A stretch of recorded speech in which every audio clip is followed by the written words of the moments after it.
On a disgusting and repugnant Saturday night, I'm here with somebody who is neither disgusting nor repugnant. His name is Jeff Cameron, and he's sitting in for Gene Williams. My name is Tom Lang, and you are watching the Warchant Gameday Postgame call-in show that has been fired up in the fourth quarter of a 35-11 beatdown as Florida State is listless for the better part of the last 2.5 hours. And Florida State is in a place, buddy, where there was a bumper song that we had for a brief period of time on the FM dial by Metallica. I think you'll remember this. Do you remember the title, Jeff, of that song by Metallica that started the second hour of the program for a few years' time? If you don't, it's Broken, Beat, and Scarred. Yeah, I do remember that, absolutely, and I loved it. That's a great song, which was a shockingly good song late in their career. Kind of came out of nowhere. That was the Rick Rubin produced record. Yeah. And a good one, yeah. So Broken, Beat, and Scarred. That signifies us. That signifies you here on Warchant TV in the chat. It signifies the people in the stands who, hey, man, that building was more full than I thought it was going to be on a Saturday against North Carolina. It signifies the players on the sideline and certainly a head coach who is now searching after an effort that looks unlike any other effort so far in 2024, meaning we laid down this evening on Bobby Bowden Field. Florida State laid down.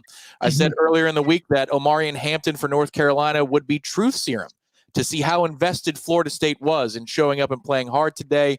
At present, the numbers are still running. 35 touches for 265 yards. 265 yards on 35 touches for Omarion Hampton. What's the truth? We're done. Season's done. In the minds and the hearts of our players, the season is done. This looks unlike anything we've seen so far, buddy. We talked about the Q word a few times in this program's history last 10 years, and unfortunately we saw it on a weeknight up in Chestnut Hill in Boston College. It didn't start that way today for Florida State, but here's where we are now, just after 6:15 on the East Coast on a Saturday evening. You're watching a group that is packing it in, and it's really sad. Well, going through the motions is an understatement, Tom. There are a lot of examples of it, but a little shuttle pass there on 3rd and long in which he runs whatever he runs for there, 50, 60 yards, whatever it was. Nobody was interested. Nobody was interested. There was a whole lot of just kind of pretending to be interested. I thought that summarized much of today. I had my notes early in the game, and it didn't take me long. I got down here to the bottom. This is early in the first half. I wrote, we're not competing. There are plays in which nobody is trying. Now, they weren't all the plays, Tom, but they were a lot of plays.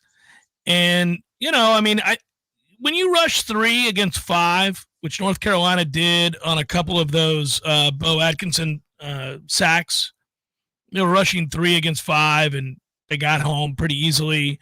The Pastor catch where they're competing more than we're competing. I called it. I told you, I think, at one point when we talked off the air before we came on, I said they're pretending to play football. Because what you're doing in that situation is you understand that the eye in the sky is still there. So you know that the cameras are running, that the video is being filmed. And you can't just completely quit. You have to pretend like you're trying. And I thought Florida State was pretending quite a bit today, even early on. I know the first couple of drives, maybe that's not true. Maybe they were competing. They're up 3-0. But they were pretending to compete for much of the second quarter, and then they've been pretending to compete. Really, the only reason that there's a momentary lapse, I believe we could have come on in the third quarter if it wasn't for Collins, the defensive coordinator for North Carolina, going man press, zero coverage back end on 3rd and 4, which allows you to throw basically a go and a fade, however you want to call it. Just throw it up and hope your receiver gets behind the DB, which he did. If they don't do that, if they are not in zero coverage on the back end, you don't score, and you got, at that point you'd have 3 points because you get the 2-point conversion. So yeah, I don't know, man. I've never said that Mike's lost the locker room. Mike's lost the locker room. He's lost the locker room. They're done. They're not competing. When you don't compete, I suppose you could lose to anybody. I didn't believe it would be possible to lose to Charleston Southern, for example, but I'm not sure anymore. They're not competing, so. That's what this is. It's the ugliest and saddest of things to watch. Yeah, Charleston Southern is also a one-win team, for reference, at the beginning of today. I don't know what they're doing right now. That's a group that's going to get on a flight, come down here, get on the bus, come to the stadium, and believe. Like a one-win Charleston Southern team is going to arrive in Tallahassee. Usually those teams come down here and say, I hope I can make a play. I hope I can make a highlight reel play so my family can see it, and it happens in a stadium that holds 70,000 people on the big stage. I hope I don't get hurt today, because this game doesn't define what we're about. This is so our university can get a check, but I hope I have my moment, and I show that for one play, I can compete against the better players in the country. That's the far cry from where we are now. That group is going to get on the bus and say, we can win today. And they're not wrong. They're not wrong. That's how far this group has fallen. Not every loss where Florida State has been outclassed to this point before today looked like this. This one hits different because they played different, because they checked out. And here we are now, because you're often always saying about wins, losses, and they happen for a reason. And the second part of it is what they elicit. And we've seen it in the chat right now on Warchant TV. Come on in, everybody. There's plenty of room. If you're sitting on the aisle, move to the middle of the row. Let the people in. We're all going to gather here for the next hour and 15 minutes to break down how broken it is at Florida State. But that's the thing that Mike Norvell has to wade through now, and the questions we're going to get to in a minute, and the calls we're going to take. They're going to be on the fundamental level, buddy. They're going to be, can this stand? $65 million be damned. Can it stand? Yeah, I don't know how to answer that. The money people will have to answer that. I think what you're seeing right now is fireable. I think that you could, if all things were equal, you could fire your coach here, but they're not. So I don't know that you can. I know that there was a time when the money wasn't so great that I used to say that if you witnessed a team quit, if you knew they were quitting, you could never bring that coach back. But the world's changed, and the money has changed, and I don't know that it's that simple anymore. In fact, I know it's not that simple anymore. But the reality is, he's lost his team. Losing begets losing.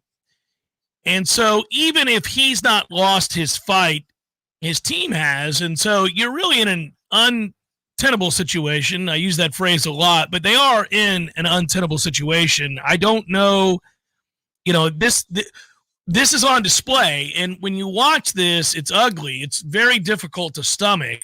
If you're a Florida State fan, you're right to just be irate. I think that logically, Tom, I would tell you that this was inevitable as the losses mounted. I don't know that I've ever seen any team, anywhere, lose as much as this team is losing and not at some point show some laydown. I've seen it, in the NFL, where guys are paid and every one of their clips could cost them money and their livelihood. You will still see teams quit. You will still see human nature kick in.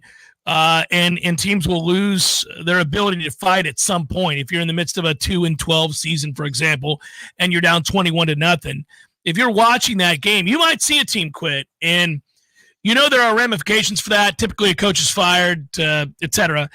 They're not going to be able to fire Mike Norvell. I think he's got to fire pretty much everybody around him. I think he's got to go back to the drawing board. I think this program is in trouble. I think that there's a lot to really kind of wrap your brain around tonight. It's very, very difficult. I'm not at a place where I want to throw things. I'm not at a place where I want to pound the desk. I'm not at a place where I feel like I can and really elicit any more than where we're at. I mean, I'm as broken as they are. But this is, Tom, this is where we're at. They don't have anything. It does not help matters, guys. And this, Tom. And thanks for having me on the postgame show. I'm never here, but and I'm not going to try to hog anything here. This is Tom's gig, but I'll tell you,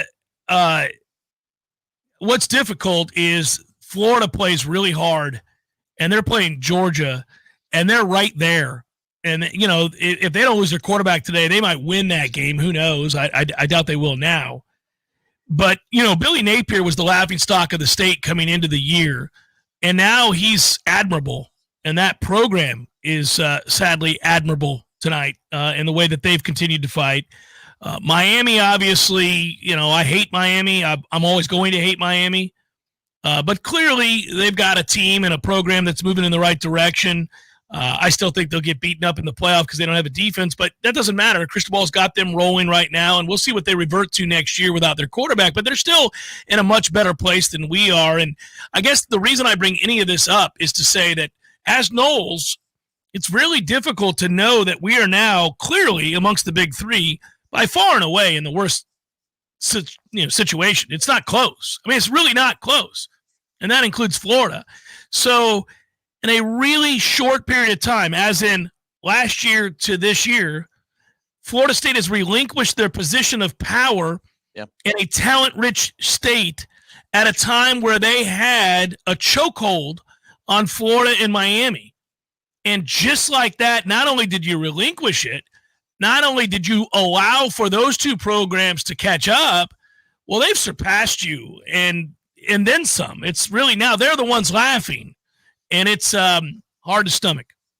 Well, I mean, here's how crazy it is and unprecedented. You'd won 19 in a row, 23 out of 26. So that is dominance. No matter how you slice it, don't care what the schedule is. That's dominance. You have a conference championship. You beat several named programs, including LSU a couple of times, Oklahoma, Miami, and Florida on the regular to win 19 in a row and 23 out of 26. He's won once. This program has won once out of their last 10 football games, if you include the exhibition farce last year in the Orange Bowl. But 1 out of 10. I mean, that's as stark. 19 in a row to 1 out of 10. That is unbelievable. But that's where we're living right now. And Troy Knoll, he's a similar age to you, and that's one of our guys. Hi, Troy Knoll. He says, worst Knowles team I've seen, and I'm 51. It's got to be the same for you, buddy. You've been coming to games for 40-odd years.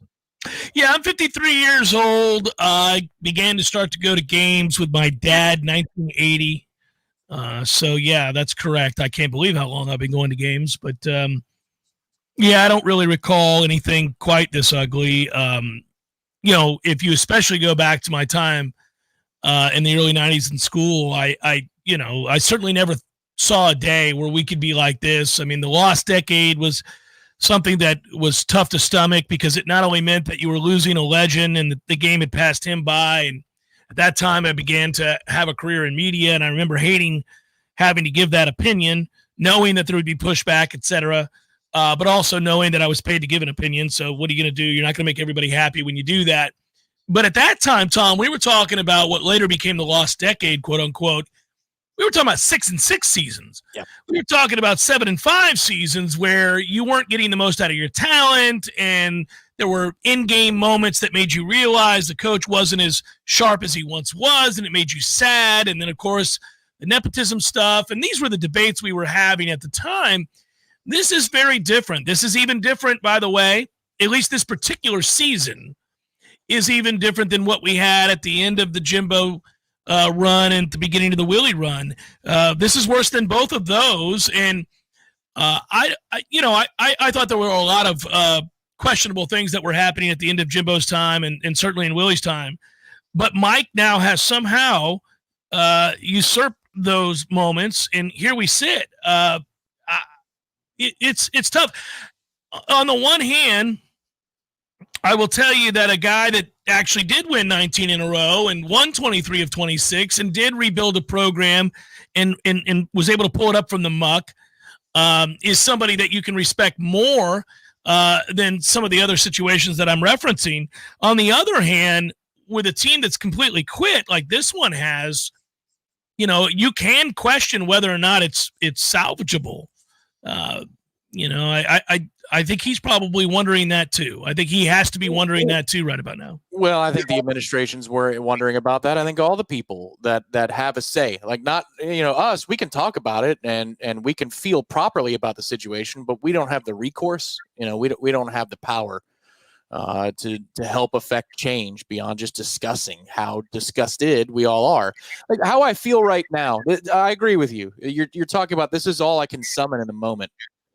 I hope Justin Cryer, I want to get this out of the way because I'm not trying to, belittle a situation like an injury. There's an air cast for Juice Cryer. We hope he's okay because that's a kid who consistently works his ass off. He's hard. Yeah. But I feel like I'm in a constant state of sitting in a stadium when an injury timeout is happening and the players being attended to. That vacuum effect that happens in the stadium where it feels like you're alone in a room and yet you're in a place with tens of thousands of people. How quiet it can go in that moment. That's how I feel right now. I don't feel angry. I feel despondent and quiet and internal. Like this is one of my favorite places on campus is a little room in the middle of Williams. I don't know if you ever took classes in Williams, but there's a courtyard in the middle of the building, and it's the quietest place on campus. That's why I love it. But I feel like I'm in there right now because when you watch a team lay down and you watch North Carolina, as there was a comment, let's see, Zachary said, UNC putting in backups against FSU. North Carolina putting in backups against FSU is something I never thought I'd see. I agree.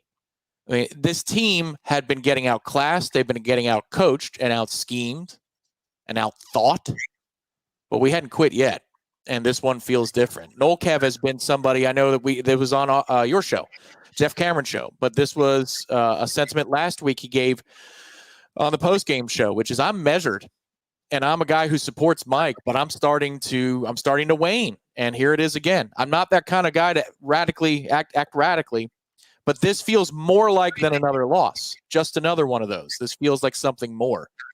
It does, at least for today. We might wake up tomorrow and shake it off, but I mean, when you're watching helicopter efforts at tackles and guys just kind of jogging around and letting, again, Omari and Hampton go for over 260 yards today and 5 touchdowns.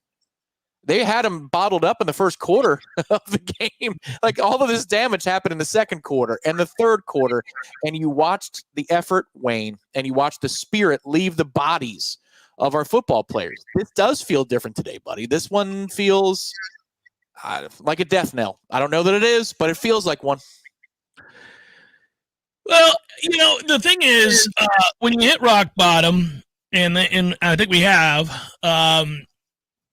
there are so many, emotions that are elicited, obviously, and then the irrational comes from all corners. I won't say that, again, I think if Florida State were in the SEC or the Big Ten, Mike would be fired right now.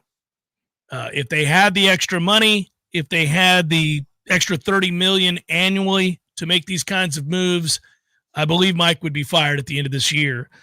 This is not the kind of thing that you can do if you're an elite coach. It's not the kind of thing that can happen if you're a program that's serious about trying to win championships. You can't have this. I will say it is happening at a time where I think the extremes of college football are going to become more the norm. Now, this is not going to become the norm, but I do think you are going to see seasons by which 12-win teams become 6-win teams. 6-win teams become 12-win teams. I think you're going to see 9-3 become 3-9. I think you're going to see really things that really were not pervasive in college football. They were pervasive in pro football, but they were not the norm in college football. So I think you're trying to figure out, in the midst of this lost season, this awful moment, the degrees by which you should react. Now, there's no way, I'm not putting lipstick on a pig. I'm not saying that this is okay. It's not okay. But I do think that you're going to see the kinds of things that shock you on an annual basis in college football until we have some unilateral decisions that are made about how money is spent and what you can and can't do in transfer portals and all that other stuff. But until that happens, I think you are going to see really odd results in the sport. We've already seen a lot of it this year. We're extending beyond what seems reasonable, though, and that's more commonly called an outlier, I understand. But this seems unreasonable, Tom. And the problem you have now is that Mike's lost the team, I think, and you don't get him back. You're not going to get him back next week. You're not going to get him back the rest of the year. So all of the remaining results are going to make you feel this way. Yeah. And what's the damage done collectively to a fan base when this is what you get on repeat? Yeah, well, this is a sport where you need fan support in the way of money in a way that they don't in the NFL. Of course, the gate matters in the National Football League, but the TV payouts are such that you've got your cap, you've got your operating budget, you've got your sponsorships, the revenue sharing, all that stuff. Attendance matters, but attendance in college sports, especially us, a program that's not in the Power 2 with the payouts of those particular conferences, you need every dollar you can get. And right now, that's the hardest phone. This is the hardest phone call in American sports to make right now, is to be a member of the Battle's End, a member of Seminole Boosters, and to call the fan base. Unless there are sweeping changes made. Now, if there are changes, you could pick up that phone and people are going to answer and take your call. But as we sit here today, it's the hardest phone call in American sports. One call that's difficult for you, though, if you need to have your roof inspected, is to call T-Spark Enterprises. If you live in North Florida and South Georgia, he's got you covered, everybody. Here's the phone number, 850-766-1340. That's 850-766-1340. T-Spark's not only a roofer, but he's also a general contractor. So if he inspects your property and you find structural damage to your home, a regular roofer has to leave and say, you got to go get somebody who's licensed as a general contractor, not T-Spark. T-Spark can do it all. So again, prevent leaks before they start. Many large roof issues start as a small issue, something far less expensive. Get your roof inspected today by our friends at T-Spark Enterprises if you live in North Florida and South Georgia. Again, you can find him on the web at tsparkconstruction.com. And we always apologize, Jeff. I don't know if you've watched and seen that part of the postgame show. We apologize to T-Spark. In the T-Spark era of the Warchant Gameday Postgame call-in show, Florida State has but one win over Cal. And so that's where we stand right now. The game has gone final. It went final in the last 5 to 7 minutes. 35-11 is your final score. Florida State now drops to 1-8 on the season. And what comes next? They hit the road to go to South Bend and play Notre Dame. I'll be there, baby. I will be there with all my glory, my entire family, my old roommate from back in the day, FSU alumni Matt Britton will be there. So will my buddy Joey. He's an FSU alumnus. We're all going together. We're all going to be there. So the Cameron Four will be proudly in attendance. They'll be there right by us. We will be getting after it. Let's get it on, Notre Dame. You don't want none of this. You don't want none of this. Let's go, Fighting Irish. Well, we can hear that loud and clear. The mic's going a little hot again there in the 93.3 studios. We appreciate our friends at Real Talk 93 for giving us the use of their studios for this here post-game show for Jeff. But we will be getting to your calls in just a minute. Let's get to a couple of the commenters and the people who have supported us today. C Black, are we sure Norvell is safe for 25? The players quit on him today, and we can't recruit. Just rip the Band-Aid off. Just pay $8 million per year for the next 8 years. Well, here's the thing, C Black, and I'm not telling you this is what they should or shouldn't do, but it's not just about Mike's buyouts. I believe it's an 8-figure expense for if you wanted to clean house of just the assistants without Mike. So, all told, with what you're going to have to pay for a head coach to leave in your scenario, plus a staff, plus an incoming head coach and staff, That it's not an upfront cost. Maybe in some contracts it is for some of these assistants, but it's a hefty sum. You're looking close to 9 figures to get all of that accomplished. I don't know. It is getting to an untenable place. I'm not arguing with him on that point, Jeff. But any thoughts on what you would do if you had the funds at this point? Yeah, I told you a few weeks back that I thought we had reached a place where maybe you had to move on begrudgingly. Because I'm not somebody that's ignored the problems, ignored the successes, I should say, of Mike Norvell. But we may have reached a place now where, unfortunately, I described this before the 10-win season as the avalanche effect. And normally that's a multi-year thing. And you kind of say, well, I like the guy. I think he's a good guy. I think he cares deeply. He's had some successes, and maybe you want to wait it out. I don't think it's become too much at this point, but that even when you're of that mindset, if you lose enough games, it doesn't matter that you feel that way. You just have to make a change because they can never get it back on track in recruiting. And now, I'm not so sure the way that the world works now in recruiting. I have a hard time wrapping my mind around the idea that they're going to be able to bring in portal players, Tom, and you know, obviously they're not bringing in high school players. So what are you going to tell these people to combat the negative recruiting other than here's a check? I don't know, Tom. I think they're in dire straits. I said it a few weeks ago. I'll say it again here. I don't know that there's a way out. Many people will push back and say, listen, the season was already lost. What do you expect? They're going to go 2-10, and it is what it is. Reset, fire 7 coaches, bring in some great assistants, spend the money in the portal to get what you can. Make sure you find a quarterback and 5 offensive linemen, and let's see if a guy who hasn't already been successful once before can be successful again. That is the mindset of a lot of people. But I also think that the people who are of that mindset have to understand that there is a very large percentage of Florida State alumni and boosters who are done, who are not going to feel that way, who do not want him back, who have decided that this is enough of a black eye, a blemish, as to just move on and eat it. But I do know that, again, I think that's easier said than done. You're involved in a huge lawsuit that's spending millions of dollars. You're involved in a stadium renovation that is costing you millions and millions and millions of dollars. And what that would do, it's not just the $64+ million that you would owe. Remember, you'd have to pay that and hire a brand new coaching staff and all of those assistants and still hit the portal.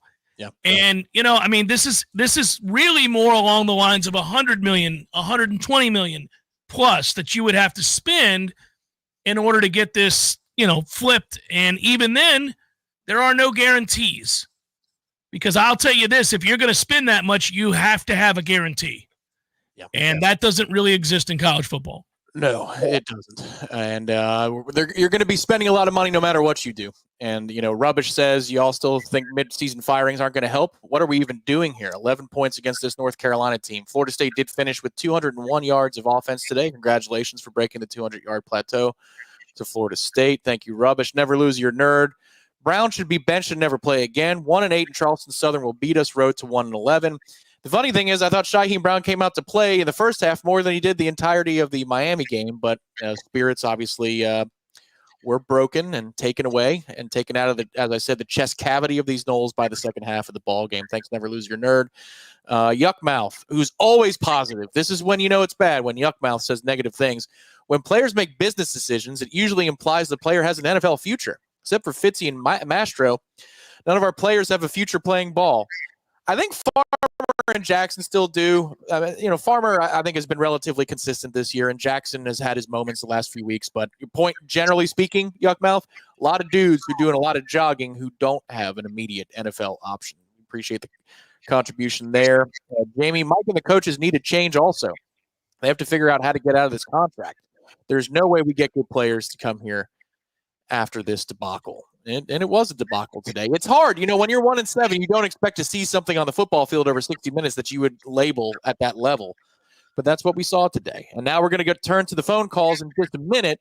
We've got more contributions we need to get to, more people to thank. But you are watching the Warchant Gameday Postgame call-in show built by T-Spark Enterprises. We will be back in just a brief moment with your calls.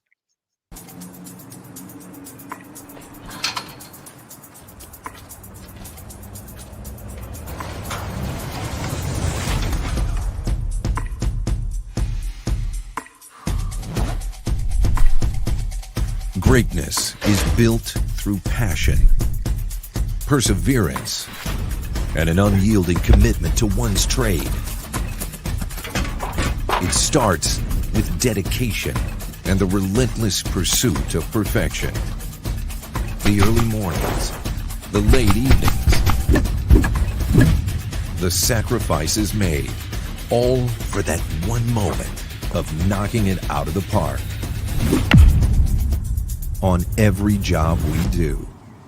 T-Spark, we conquer all peaks. Yeah, thank you for letting me know.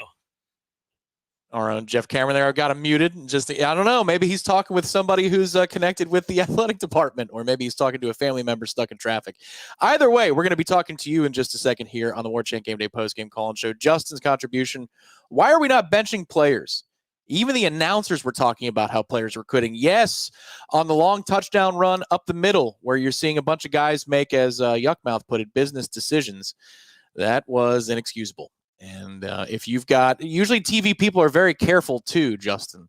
As Jeff returns to the conversation, usually TV people and analysts, you're all good, brother. Usually TV people and analysts are very careful not to call out quitting on the fly. But he was, yeah. Hers said the Q word or poor effort, I think is what he said. I'm going to read you the quote. I wrote it down. Sometimes it looks like they don't want to play. Now, that was the first time that he said it. He repeated himself several times, and euphemisms were what he was using because he knows how damning it is to say that about a program. And I think he was trying to be respectful. I actually appreciate what he said. He was trying very hard. He's like, well, that's just a terrible effort from your safety. And he was talking about Shaheem. There's another moment later on where he is talking about there was Quindarius on the tackle inside the 10-yard line. Yeah, and then the Cam Riley in the hole down at the goal line. He said, well, you got a linebacker in the hole, but he just makes a decision. Right. So that's an analyst who played the game at a very high level, who was a stud linebacker in this conference, who's watching this play out. And a lot of times your feelings as a former player, and he was a really good player, so I don't want to make it sound like I ever played at that level, but when you're a player and you see it, you're disgusted across the board. It doesn't matter who your allegiance is to. You're sad. You're like, oh no, I know what that is. Right. And that's what he sounded like to me. Yeah, he's somebody who is offended as a player of the game that they're not playing. That is an affront to me as somebody who loves this game and played this game, who can't do it anymore. Like, that's what you're getting in the headspace of this guy. I can't do this anymore. I would give anything to be back on that field for one more day, and y'all don't care to be there, and that's insulting. Yeah, that's the energy he was bringing in a very PR way. So to the folks on the phone lines, we're going to be coming to you in just a second. If you can, keep it to a point or two, because we've actually gotten a lot of emails in the last couple of weeks that more people want to get involved here. So we're going to go to one of our old standbys for the 36th time in the history of the Warchant Gameday Postgame Call-In Show. We go to one of our favorites. We go to Ocala to speak to Gene in Ocala. Gene, you're on. Welcome to the program. What's going on, fellas? How you all doing this evening? Hanging in there, Gene. Good to hear your voice, buddy. Yeah, it was good. It was great to see you come in and spell Gene tonight there. Being able to have a different point of view this evening. Tom said keep it short, so my thing is this. If we went 19 wins in a row, if we went 10-3, and then we went 13-1, and we could not recruit off of those winning seasons, why do we think that he can do anything now without blowing up everything that we have and starting over? It is the same thing over and over and over again. And you can't keep bashing it and bashing it and bashing it and bashing it. I just thank you guys for everything that you do. And hopefully, maybe he'll just want to step aside, because this is getting terrible. You got the Gators fighting their behind off. You got Miami destroying everybody they have. Their recruiting classes are holding up in the top 15 in the country. We're at 90-something, and it's just a spin cycle that is just keep going on. Thank you guys for everything that you do, and go Noles. Appreciate you, Gene. Go Noles, Gene. It is. I really appreciate that, fine gentleman. Tom, I think Gene is probably as measured as one could be in a situation like this, and I don't disagree with him. I have said before that I wasn't sure Mike could repair this. I'm still not sure. I think it's highly unlikely. So where we're at, I can't rebuff that. If they could do it, if they could move on, I think they should move on. But Tom, I don't think they can. Yeah, that's the whole thing. If it was a different, you might make a different decision. But this the problem is we can litigate it for another day when we have a longer format for the show to just you and me go back and forth. I don't think it was the wrong decision to extend him with the information you had at the time. You had just won 19 out of 20 games, with the exception being an Orange Bowl. It's unbelievable, quite literally. You don't say that very often, in sports and where it actually holds. But going from the record that we had, the run that we had to here is unbelievable. Ryan says in the chat, this team even broke Tom Lang. I'm glad, Ryan, you think that I have the patience of Job, but you're on to something here. But this is just, it's different. The best way I can put it, like I'll be like Mark in the booth. It's just different the way this one hits. And we now go to Hendersonville, North Carolina. I'm sure we're talking to a Nole, though. We're talking to Chris in Hendersonville, North Carolina. Go ahead, Chris. Yo, can you guys hear me? We can. Yeah, this is Optimus Climb. Oh, Optimus, how's it going? Yeah, please take the floor, brother. What's up, guys? Hey, first time I called in. So, this is the absolutely most apathetic performance I've ever seen from the Florida State team. I've been watching this team for 30 plus years. And I can understand, you're 1-7. There's not a lot going for you, but Shaheem on that Omarion Hampton run, whatever it was, when he went right down the dick, it's like, what do you not care? Yeah. Do you not care about the guy next to you? It's unfathomable what is happening with this team right now. It doesn't make any sense. There's no cohesion anywhere, offensively or defensively. I thought at some point, hey, a couple games ago, hey, maybe we do keep Fuller. Maybe that is something. Even though we are the worst third down defense ever, there was some things that you could kind of build off of, seemingly. But we are at a point where you can't score any points. And on top of that, your defense is just completely they got ran through like a paper. Just lost the connection to Chris. Where does this program go? I do apologize, Chris. That sounded like there was a little static interference there. Yeah, I mean, here's the numbers from today, Jeff. It was 500 yards for North Carolina. They got to the 500-yard number, and we appreciate the call, Optimus. Hoping to talk to you again on the postgame show soon. 500 to 201. The defense had been kind of holding down the fort, and if you really got into the nuts and bolts of what is failing Florida State for the better part of 2 months this season, you would point to it's just the offense. Generally speaking, if you could score 27, 30 points a game, you're going to win most of your game. But the process where the defense would break down in key situations, third downs, miscommunications, missed run fits, they were never totally exonerated. And on a day like today, I mean, there's nowhere to look other than punter and kicker for anything positive. And I think that's what Optimus was getting at. Yeah, I want to apologize that am I still hot here? Everybody says that my mic is too hot. I've got it pegged almost at 0. So I apologize. I don't know if the studio setup is not good here. I'm sorry about that, but I got us as low as I can go. You let me know. But anyhow, that said, guys, this is going to be the worst version of me in a post-game show that you could have, because I don't have an answer. I don't think Tom has an answer. We're all at our wits' end. We're all very, very sad.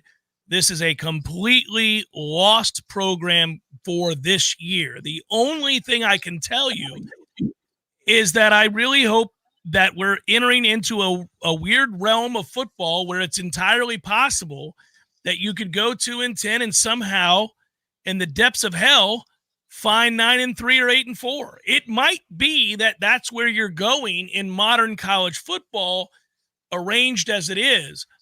But I completely understand those of you who say, nah, man, nah. I mean, I do get it. I absolutely get it. I'm not pouring gasoline on the fire because it's just so obvious right now, Tom. It's just so obvious they've quit. It's so obvious there are no answers. It's so obvious they can't block. It's so obvious that many of the members of this defense are no longer efforting to make a tackle or get anybody on the ground. This is a broken, busted team in the midst of a disastrous season that is not going to get better. There is nothing that's going to happen for the remainder of this season that will make you happy. Nothing. There is nothing that is going to happen. Period. End of story. They're done. Yeah. Super sticker from Ryan. Thank you very much for the contribution. Raffles, Steven. How's it going, Steven? Firing some coaches during the season sends a message to the players and recruits. You know this is unacceptable and you're willing to change. We'll see if that's what Florida State decides to do in the coming hours. But this would be an effort that qualifies as one that you would act upon. We'll see. You know, Jeff, we'll get to Rick and St. Augustine in just a minute. So, Rick, you're up next. But we study the body language a lot. There was a moment when Luke comes off the field after he was sacked again and again. Comes off the field and he's talking to Coach Norvell, and the camera catches the interaction between Mike and his quarterback. And I think Mike's message was just about, get rid of the football. Just get rid of the ball. But the expression on Mike's face was different than I'd ever seen it at any point this season. We've documented, the Boston College game. We documented last week the body language around his assistants. This, to me, looked like a Mike Norvell who's on the other side of the valley. Like, I know this is awful, but I'm going to live in a world beyond that. And I understand this is ridiculous, but it just, there was a difference. There wasn't the light in his eye anymore or the fire. I know that people have said he's looked despondent and he's rolled his eyes, but there was a resignation in his face today that I hadn't seen before. And that was before this team laid down on several defensive possessions. So whatever feedback he was getting on the sideline and the locker room, I mean, what could that halftime locker room have been like if that's the effort that you get emerging from the break at halftime? That's what's crazy to me. So listen, here's the thing. Mike is not going to exude any sort of confidence and belief and, hey, don't worry about it, I'll get it turned around expression on the sideline by, I hear from people, I see it in our chat every week. Somebody says, well, Mike looks broken. Well, hell, yes, he's broken. They're 1-8. He can't not be broken. So next week when he looks broken, guess what? He's effing broken. And the week after that, when he looks broken, yeah, he's effing broken. It ain't changing. He's not going to run up and down with his hair on fire and change it all. It's done. This team sucks. They're done. He needs next year to happen yesterday. He needs to fire coaches yesterday. He needs to look in the mirror and figure out where he failed yesterday. But nothing that happens today, tomorrow, or the next this season is going to make anybody feel better about this team. Period. Stop going into games expecting expressions that make you feel better about Mike. Yeah, that is correct. We'll go to Rick in St. Augustine. You've been waiting patiently, Rick. We appreciate you, and you are now on. Go ahead, sir. Thanks, guys. First off, Jeff, I am enjoying a nice two-hearted ale. Pour that ass because we all need it tonight. My brother. Watching these last 10 games or however many it's been. But first off, I'll say Coach Norvell went 13-0 last year, and that's what I've been measuring him off of all year this year. And I still think he's our guy. But, man, these 3rd and 9s run up the middle. They're not working any better on 3rd and 9 than they are on 1st and 10. It's getting frustrating. And then you look 3rd and Fuller. That's a real thing. That's happening. And I texted my buddy he was an offensive lineman for a few years in the NFL, played at Ohio State. I said, hey, man, what do you see with Florida State's offensive line? I know you watch because you FaceTime me every time we throw an interception. So I know you're watching. What do you see with Florida State's offensive line? He says, man, their footwork's terrible. If they get any exotic looks, they all their pants and give up a sack. So Adkins, I know we all loved him, but maybe it's time to move on from him. Obviously, we're all talking about moving on from these coaches. I still do believe if this thing's going to turn around and turn around quickly, it's with Coach Norvell. I still believe in Norvell, but damn, man, I'm getting frustrated. So I just wanted to hear you guys' take on that. I know I still am a believer in Norvell. I'm still going to be positive. I love this team, but we saw a D2 team score 70 points on North Carolina, and we couldn't score 12. So that's incredible. I don't even know what to say about that. So just want to hear you guys' take on that. And go Noles, man. Still, forever. Every Saturday, I'm going to cheer for this team. I don't care what our record is. Let's go Noles. Have a good night, boys. Thank you, Rick. We appreciate it. Jeff, I know you said it quite a bit. When would you have fired Florida State's offensive coordinator / offensive line coach? Yesterday. Yeah. So you know that when it's bad and when things have bottomed out, that it can't change until you're able to make changes. So I want people to understand, like, you are going into Saturdays expecting something different that cannot be until changes are made. And so I don't know. I'm saying this not in any way a condescending way. I'm saying it as in, do yourself a favor and understand that nothing that you want to see change can change until he makes changes. Right. I can't make it any more clear that you're going to continue to see this devolve into something that is absolutely and rightfully described as unacceptable. But until he brings in new people with new ideas and he has a chance to take a step back and make those changes and exact those changes and bring in new players and coaches, nothing can change. So this is what you're going to get. So you're saying if the entire staff is on that plane next week, expect the same thing. Eric's contribution: the fan base is coming across as more invested in the program than the ones getting the money and running it. The fan base came up big back in December when most fan bases wouldn't have, and this is the return on their investment. Yeah, the numbers for the collective membership, booster memberships went through the roof after the snub. People responded, and they were furious. And then Mike Norvell was able to leverage a better deal for himself, one that I rooted for because I wanted the football program to get more resources. The most resources Florida State has ever had in the history of its program was in this past calendar year. And they've got one win to show for it. Zenol, we appreciate the contribution. I quit watching after the first drive in the second half. You knew at that point, didn't you, Zenol? You could sense it. First time in 45 years I quit on a team that clearly has quit on us. I'm done for the year. Hopefully we'll see big changes, not holding my breath. So he's taking your advice there, Jeff. He's saying, I'm not expecting anything different unless there are changes. And I'll tell you, this is another guy. This is what makes me sad, is we have several commenters and callers who are always positive. And even they finally have reached their point. And this is what 1-8 will do to you. Tom, I got emails during the game. I'm sure you did too. I'm getting a bunch of them. Tons of people have reached out. One guy wrote basically in the third quarter, I've been watching FSU football since 1962, Jeff, well before your birth. This is the softest FSU team I have ever seen, and that includes the 1973 team. This is hard to watch, and it makes me wonder how in the world they could be this bad. So that's one very rational email. I got another one that is of a similar sentiment. I have people in my age group that are saying that, people in your age group that are saying that. It's one of the things that frustrates a lot of people, Tom, is that when you know the offensive line can't block, everything has to be a three-step drop and go. Yep. When you know the offensive line can't block, things have to be quick. Why are we still trying to run plays that you simply know they cannot execute? And by the way, this was yet another offensive line change. This is the 8th different combination in 9 games that Florida State's had on the offensive line. You're aware of that, right? Yeah. Well, the other thing I'm aware of is, and this is what a freshman does. I'm not blaming the kid. It's just that this is why you got to pull him off the field. Luke Kromenhoek thinks he has Peyton Manning's offensive line from the Colts because he'll just stand there, 1, 2, 3, 4, holding the ball. There are times when he has protection, and I'm like, get rid of the ball, kid. Get rid of the ball. Don't you know who's in front of you? Don't you know what you have in front of you?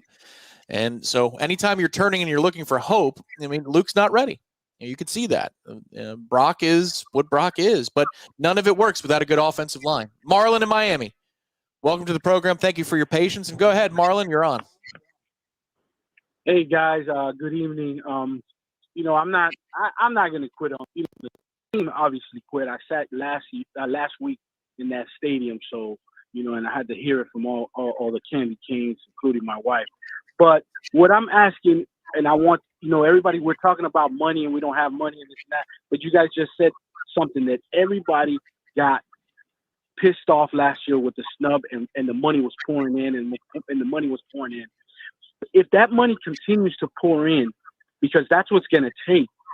Because sometimes you have to get a second mortgage in order to keep your house. And that's what I feel that we're going to have to do to keep this program. And obviously we got to keep Mike, because I want him out. But obviously somebody in the upper ups gave him all this money, and now we got to eat him for at least 2 years. So we're going to have to double down and get a second mortgage and give this guy more money. But definitely Atkins and Fuller, they need to go. I'm sorry. We'll put a GA on right now because it can't be any worse than what's happening right now. Love you guys. You know I do. God bless y'all. Appreciate it, Marlon. Thank you. Really Yeah. appreciate it, Marlon. Sorry. Well, I just, yeah, go ahead, buddy. no, I appreciate it, Marlon. I appreciate all of you guys. I'm looking in the chat. I'm seeing the frustration, Tom. Tom, I'm just sad for our school. I'm sad for what this fan base is dealing with. I'm sad that we're at this place. It is, I don't know how many times I've said it, but it's true. It's unimaginable. I mean, tell me you're not in shock.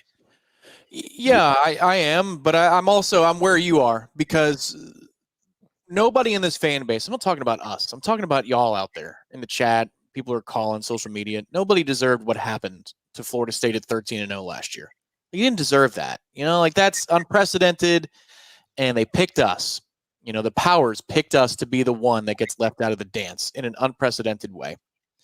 And that pisses me off. And we responded in the way that Noles respond, in the way that our fan base responds, which is we doubled down with passion, we doubled down with energy, and they more than doubled down with money to say, okay, fine. If you mother effers want to do this to us, how about our response? Here's what we're going to do. We're rallying together. And then the reward for that is one win in the last 10 games. Like, Jesus, man. Like, that's what makes me sad, is we've done all the right things. You guys out there have done all the right things to invest, to understand that you have to spend to play. And it's ridiculous that we live in a world where the fans have to do that in the first place. But you put that aside. You ran up the Battle's End membership count to the largest in the country. Most members of any power school in the country. Yeah, make sure membership, not largest payroll, but yes, largest membership. I understand that. I'm not trying to falsely state anything. No, but I'm just saying, what does that show you, though? There are more people committed to Florida State football than any other power program in the country. More people wanted to help. And this is the reward. Is with the most resources we've ever had in the program's history. You've won 1 out of your next 10 games. So that's where I am, buddy. I'm just sad for people. Now we'll talk to another sad Nole. And I'm sorry, Chris, Missouri. Maybe you're happy today. I don't think so. But you want to talk about recruiting? Go ahead, Chris. Welcome to the program. Hey, guys. Thanks for having me on. Geez, Tom and I called you guys last year after the North Alabama game. And, Jeff, when you said the same thing last year after that Southern Miss, when we could not move the line of scrimmage and we had to resort to other tactics to run the ball, I was like, something seems a little off. And then you have the Northern Alabama game happens and we end up losing some Travis because we can't run the ball, and et cetera, et cetera. But elite high school recruiting, and last year I said it, I've been on the message boards for 21 years now, I think since 01 and the 1270 days. I remember listening to Jeff, which, by the way, you're the GOAT, man. But we can't, we're closer to TCU than we were Georgia. And that's what I said last year, because we didn't make staff changes and we didn't go all in on high school recruiting. And I've heard Corey and Ashland and Ira talk about the portal. High school recruiting is the bloodline of an elite program. And that's why there's 5 or 6 teams that are elite every single year. And we have divested from that or haven't been elite at that. And it's come back to bite us. And the 1-year rentals have. The other thing I would say is everybody keeps talking about the NIL and what we spent top 10. We're paying top 10 or 15, but we're getting bottom 5 results. So does it matter? Like, what's Indiana paying? What's Signetti paying? What's Pitt paying? Like, NIL matters, but goodness sakes, like, how do we pay top 10 or 15 and we're not even in the middle 75th percentile? Anyways, I hope Mike can turn it around. He seems like a class guy and someone that I'd love to see him lift the trophy, but every day that goes by, like, why do they practice? Why do they practice when every week seems worse? Anyways, you guys are awesome. Thanks for hanging in there with us. And we have to have elite recruiters, or this is never going to turn around. Thanks, guys. I'll hang up and listen. We appreciate it, Chris. And again, thank you for your support of Warchant.com. Over 20 members. 22 years he's been a member. of warchant.com. So we appreciate your support there. And clearly somebody who's invested, man. Yeah, without question. I appreciate you, Chris. By the way, so this is interesting in that I really do believe, first of all, he's right. I think that there are only 4 or 5 programs that recruit at such an elite level that they're truly national championship contenders. But what's frustrating for me right now is I thought we would be having the debate after a 9-3 season or 8-4 season this year, Tom. I thought the debate was going to shift. Is this guy the guy? Is this the guy that can win it all? Because I don't think he's a great recruiter. And we're going to have to get a guy in here who at the end of the day can really recruit. And I'm sorry, I know we've won this many games over the last 3 years, but I think that ultimately he's a placeholder for the next elite recruiter. That's what I thought we'd be talking about. What leaves most people, I think, so despondent right now is that instead of having to debate whether or not Mike is good enough to ultimately win a national title, we're talking about whether or not he should be fired this year.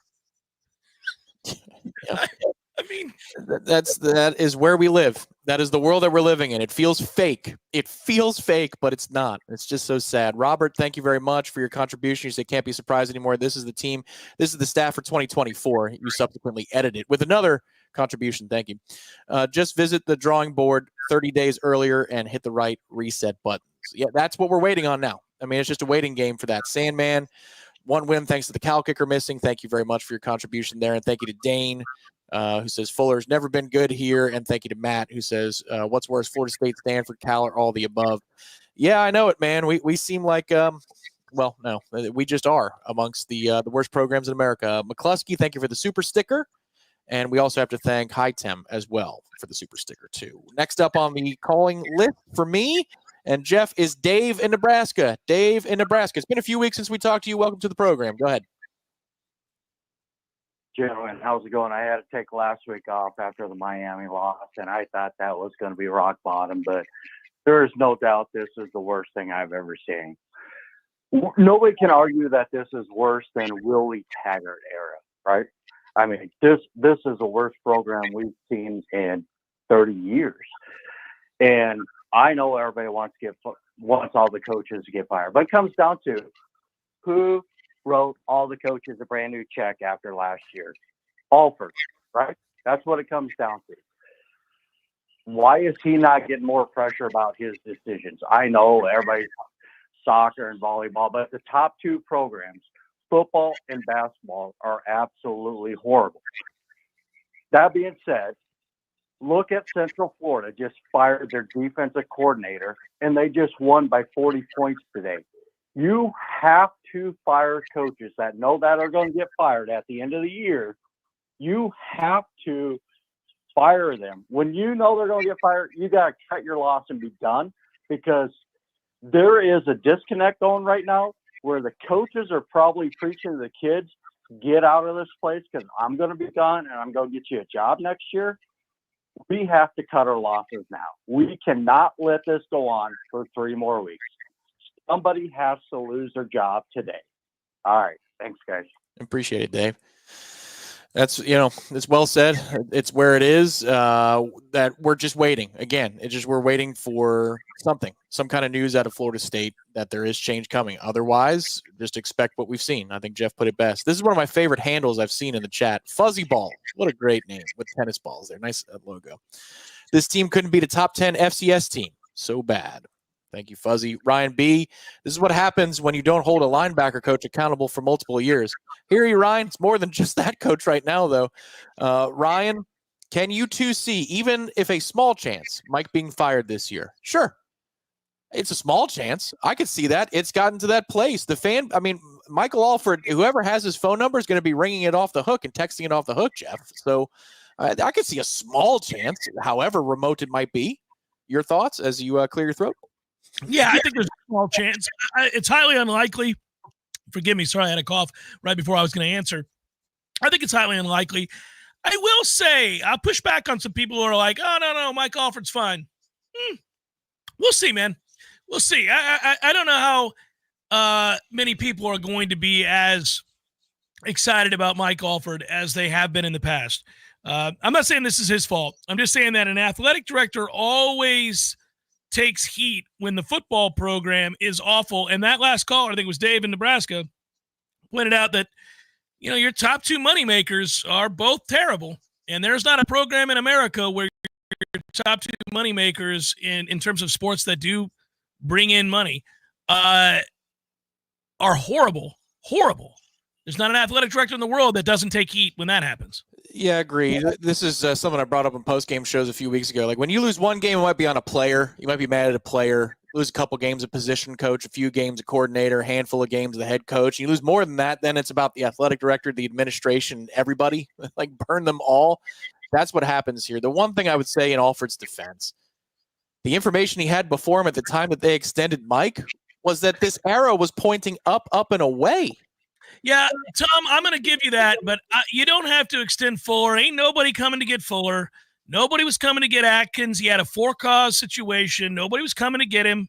Nobody was coming to get Papuchas. Nobody was coming to get your coaches. You did not have to give all those guys raises. That was dumb. Yep. We wholeheartedly agree on both points, I think. Good consensus there. We go to Hawaii to talk to Spartan Noles 71. It's Ralph. He's one of our favorites. Ralph, can we just go back to the horse track in Dublin and live that day again? Because that was a hell of a lot better than today. Go ahead. Aloha to the entire Warchant Ohana. A couple more games, we'll be put out of our misery, so hang in there. Yes, we have certainly come a long way from Dublin in a bad way, guys. My very quick question, because I want to be courteous to everybody. Let's assume you're the AD, and you're now going to deal with the next round of coaches, whenever that is. The way these coaches' contracts have gotten so out of hand, namely, we're obviously keying in and talking about Norvell's buyout and guaranteed money. What do you have as an AD that can counter that? Because these agents seem like they have all the power right now. Thank you, guys. We appreciate it. There's no doubt. Jeff, I know you agree with this, that old Jimmy Sexton has the world at his fingertips. And from a contract negotiation standpoint, you don't have a ton of leverage, but what steps would you take to put yourself in the best position to be successful? The very guy that we all loathe, and the one you just mentioned, Jimmy Sexton. It is in his best interest that his client, Mike Norvell, remain gainfully employed and remain a serious moneymaker for him. Jimmy makes a lot of money off of Mike. Mike is one of the highest paid coaches in the country, thanks to Jimmy Sexton. When Mike calls Jimmy and says, I need help, guess who Jimmy's calling? All of his clients that are the OCs and DCs at other programs in which they're not making nearly as much money as they could make if successful at Florida State. So you've got to go to the devil himself and ask for a favor, knowing damn well you're once again lying down with the devil, but there is no angel in the world of college football agency. This doesn't exist.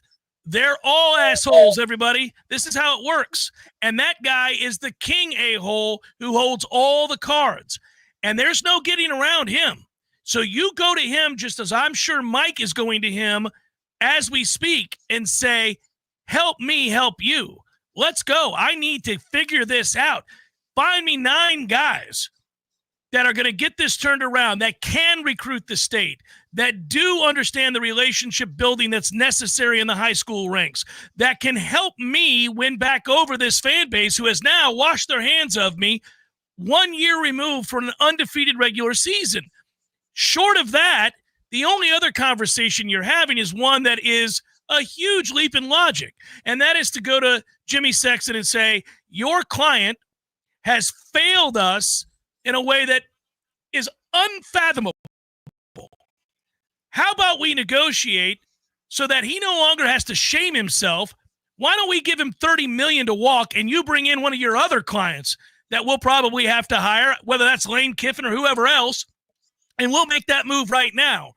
Of course, Mike could say, pound sand, I want my $64 million. I'm not retiring. I'm not resigning. I'm not negotiating anything. But Jimmy is the one who can do the puppet strings that we're talking about now. And I'm sure behind the scenes, these kinds of conversations, not the one I just mentioned as the latter, are actually happening, which is Who's the OC that's up and coming, that's a $1 million or a $700,000 a year guy that you think is a rock star in this industry and would love to not work at whatever college, Troy, and is going to come to Florida State to have that on the resume and become a huge payday for him and ultimately another star client on the rise?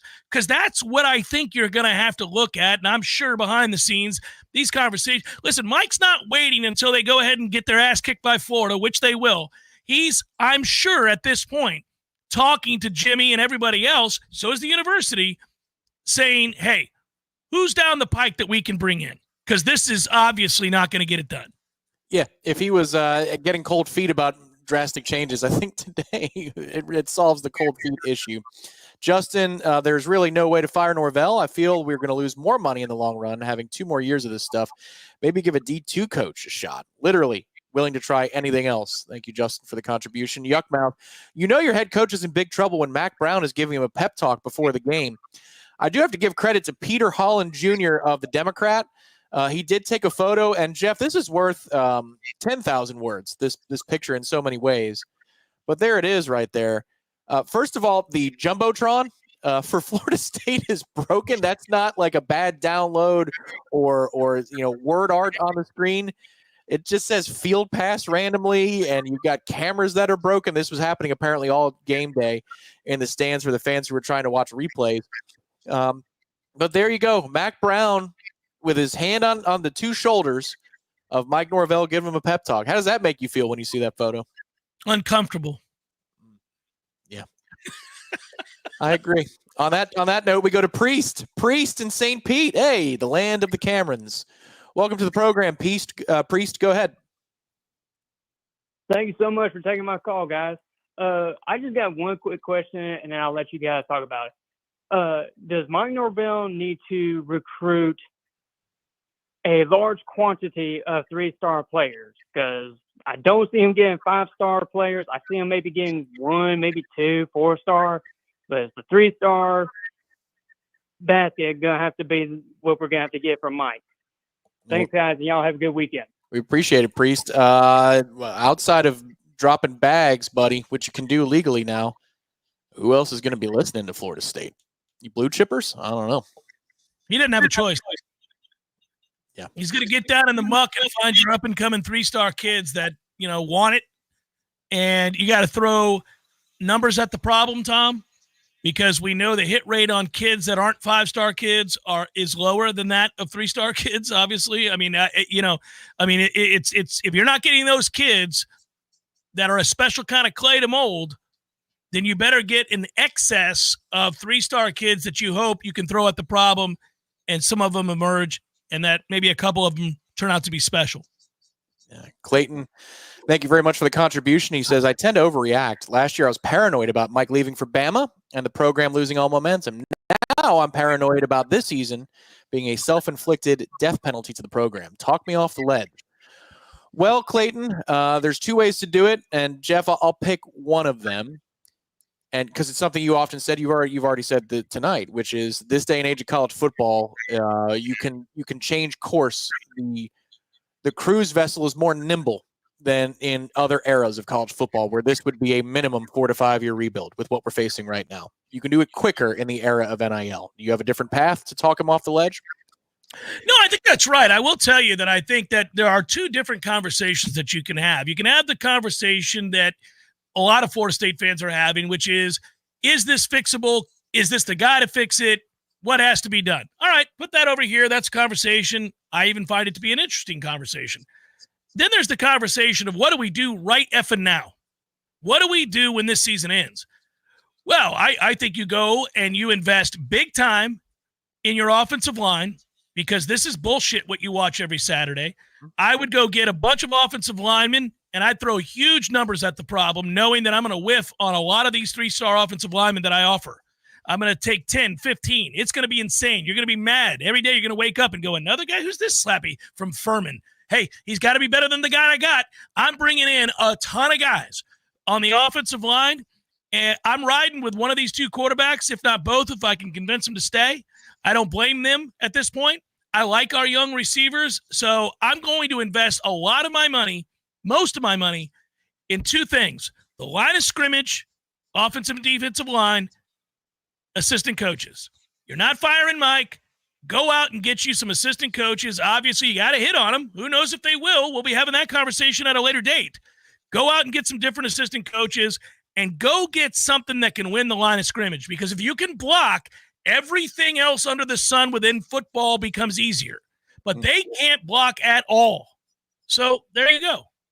That is the quickest path. You're right. Because the one thing you're going to need to do next year, if it's not win 8 games, you're going to have to score points. Everybody's tired of this. They haven't broken 300 yards since North Alabama. It's hard in this day and age to not eclipse 300 yards for a calendar year. I mean, that's what we're closing in on at this point. Sandman, have you heard any truth to reports Keon Coleman saying Michigan State developed him and Dugans did nothing for wide receivers not to come here under him? Heard it? Sure. Yeah, I remember hearing that earlier this year. But sometimes when the season started, I think it may be accurate. Yeah, it was. I heard it back in the spring because I think Keon was in town for baseball, maybe to throw out a first pitch, and that's when I heard it. It's hearsay, Sandman. That was the problem. That's why it wasn't worth running with, and now it doesn't matter because the resume is the resume. So I don't know if this is an issue. I see a lot of people are mad at different parties for that, but Ron Dugans doesn't have a commit for the 2025 cycle after having 3 blue chippers about a month ago, and the receivers continually drop balls. So I think we all kind of know where that's going. We've got the final round of callers. If you are in the holding area right now, so I'm talking to Joey, Kenneth, Harry, Dave, Josh, and Rich, all of you are good to go. No more callers for tonight beyond that is Rich in Grayson, Georgia. He'll be the last caller for tonight. We're going to take a brief break because I'm going to go get a beer, and then we're going to sit down and we're going to have the final part of tonight's Warchant Gameday Postgame call-in show built by T-Spark Enterprises. We'll be back in just a moment.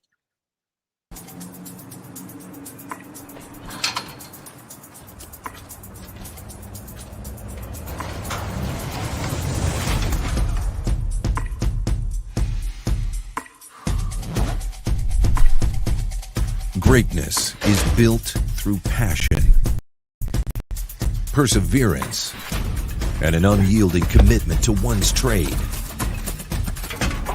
It starts with dedication and the relentless pursuit of perfection. The early mornings, the late evenings, the sacrifices made, all for that one moment of knocking it out of the park. On every job we do, T-Spark, we conquer all peaks. We love you, T-Spark Enterprises, and I'm going to let everybody know right now about T-Spark's excellence as we gather for the final segment of today's post-game call-in show. Remember, commercial tenant build-outs. T-Spark doesn't just help you if you're residential. If you're commercial as well, he can help you get what you need to do. If you're looking to open up a second store, a new restaurant, other commercial space, and need commercial renovations, to get the space designed the way you want, the way you need, call T-Spark Enterprises. And remember, as always, if a tree falls on your roof during the storm, or you've exited this storm season and you're saying, I just want to make sure that we got through hurricane season okay, give T-Spark Enterprises a call today. He can come inspect the roof, and if he finds serious damage, again, that which requires a general contractor, he can help you out as well because T-Spark is a one-stop shop. 850-766-1340. That's 850-766-1340 for anybody living in North Florida and South Georgia, or tsparkconstruction.com. T-Spark Enterprises, we conquer all peaks. Jeff, I went to the heavy hitter. See what I got right there? Oh, Hooter Brown. I went to the Hooter Brown. Out of the bullpen, I'm pulling the guy who can throw 102 right now because that's how speedily we are approaching disaster. Look at this bad boy that I got here. Let's see. This is from our friend Chris in San Diego, and this is a Speedway Stout that I went and picked up. I'm merely taking a few sips on this while we're doing the show because I wanted to have a measure of decorum during the post-game show. I know the expectation is that I'll be outraged and say crazy things and clearly have been inebriated by the time we do this show, but the fact is I've been, I think, pretty measured, and I'm only sipping on these things. I'm trying to keep it together. I'll be honest. I called you at halftime to see if that's the way we were going to go today in the post-game show. I was checking on you. Listen, buddy, I knew that. I read between the lines, and I didn't get offended. But I would have known it whether I was drunk or not. But what I will tell you, Well, as a host, I just got to know I got to know what kind of show we're going to have. Yeah. listen, during Florida State games, for the most part, I don't get after it the way I once did because I know we're going to have to talk about it. That's especially true when I'm obligated to something like this. But I honestly, I told everybody before, while I am mad, I'm in a perpetual state of anger. I'm done reacting the way that I did in week 2, week 3, week 4. I mean, we just kind of knew this might happen, and here's where we're at. I do want to say something, and I know this has gone long, and we're having a good time, and that's fine. And we got to get to a few callers before we call it a night. I do want to say, and I caution everybody because I see this all the time, and I did this. I used to do this, and I probably am still guilty of it in some ways at times. But I have learned my lesson. Listen, is Curt Cignetti doing a great job at Indiana right now? The answer is yes. Curt Cignetti in year 1 at Indiana has been a remarkable success. He's one of the great stories of college football this year. And I think 15 players from James Madison. He did the whole thing, right? Let's talk about Curt Cignetti in year 3. Let's see what Indiana football is in year 2, in year 3, in year 4. Maybe it's great. At that point, it's definitive proof that Curt Cignetti is the man, and it'll be inarguable. Let's see, perhaps, and there's no doubt, Deion Sanders deserves a ton of credit for what's happening at Colorado this year. Let's see what Deion Sanders does at Colorado, if he's still there, after Shador leaves and Travis Hunter leaves. Maybe he's great. Maybe they're awesome, and maybe we'll have that conversation. Or maybe they're 6-6, and all of a sudden everybody's kind of like, not real sure. There are a lot of coaches that have success, that have moments where they appear to be on top of the game, who quickly fall from that mountaintop for a variety of reasons. Just as there are coaches who appear to be the next elite star in the game, and that for whatever reason fall off and become an afterthought. And we look back and say, what happened to him? By the way, case in point, it wasn't long ago that Tom Herman was everybody's favorite coach. Well, Tom Herman's a slapdick getting his ass kicked at FAU every night. So this is where we're at now. This is like, you got to understand there is no foolproof Nick Saban out there waiting to be hired by Florida State. Unless, I guess, you hire Nick Saban, who is 70 whatever years old and has decided to walk away from the game. So this is not, I don't think it's as easy as bring in the guy that's winning right here today. I don't think that works. And there are a lot of really good football coaches who go 6-6, and there are a lot of bad football coaches in a given year who actually find a way to go 10-2. Hey, listen, if you got the right quarterback, see your boy at Auburn, who wins a national championship with arguably the greatest college quarterback we've ever seen, and quickly falls off a cliff. So, this is the kind of thing that happens. This is why you often see it in college basketball. It was an easier sport to do these things and diagnose these things because there's fewer players on the court. But how many mid-major coaches does everybody rave about as the next big thing, and then they get a job in the power schools and they're nothing, and they're fired in 3 or 4 years? I mean, it's the players, man. It's about talent acquisition. That's why outside of mandatory changes that you have to make in the coaching staff that you can afford to make, you cannot make coaching changes at the expense of talent acquisition. That would be my one bit of 2 cents to offer to the university. And not that they're listening, but as long as you're not robbing from the talent acquisition pool, then make whatever changes you want. But that players, you need the players. And unfortunately, with every play that we look like assholes, it gets more expensive to acquire talent. That's where we're stuck right now. That's the hard part. Let's do those phone calls. Yep. Garrett PCL. Truly want to thank you, Jeff and Warchant, for all the hard work that you listening. You guys has made the season tolerable. I listen every day and look forward to listening in the future. Go Noles. We appreciate you, Garrett. Next up, we go to Joey. Joey, is it Tavares, Florida? Where are you from? Go ahead, Joey. That's right. From Tavares. That's right. Tavares. All right, Joey. Well, we appreciate you joining us. Go ahead. All right, thank you guys. I kind of want to come at it a different way. I don't want to talk about the game or how we're gonna, what we're gonna do, or the problem is. I'll just say real quick, I'm shocked, man. I'm shocked. That's all I have to say. But I want to thank Tom. I want to thank you, Tom, for this morning, for getting me so fired up for the game. I think Jeff asked you, said, Tom, how you feel? And you said, I feel good. I'm ready to watch the football. Then you said, I'm ready to watch some Noles football. Let's double our win. I was so fired up. So fired up. So I appreciate that. Mr. Cameron, quick question for you. I believe he made a catch on the second drive that probably made up for it. For the first third down throw on the first drive, drop or no drop? Oh, drop. You talking about Hakeem? Yep. That's a drop. That's exactly what I'm talking about. That's a baby, Jeff. Drop. 100% drop. Where am I pushing back? That's a drop. All right. And then, yeah, right? And then, last thing, and I'll let you guys go. I love you guys, man. I'm just, I'm tired of talking about it. You talked about being measured today on the morning show. And I believe you 100%. Everybody has been measured, but I surely MF a lot watching it on TV earlier today. No doubt. And then, last thing, guys, hey, man, we're brothers, right? We grew up Florida. We were FSU fans all our lives. We graduated from FSU. We had a lot of brothers out there.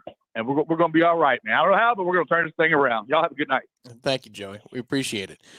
Need the positive spirit right now because all the evidence before us is not great, but it can turn quickly. Just look how quickly it turned from awesome to bad for us. So perhaps it can go the other way. We go to Kenneth in Delwood, Florida. Kenneth, welcome to the program. You are on, and go ahead, good sir. Hey, yes, sir. Hey, first-time caller. Talk about the coaching staff real quick, right? Talking about defense and offense and all like that.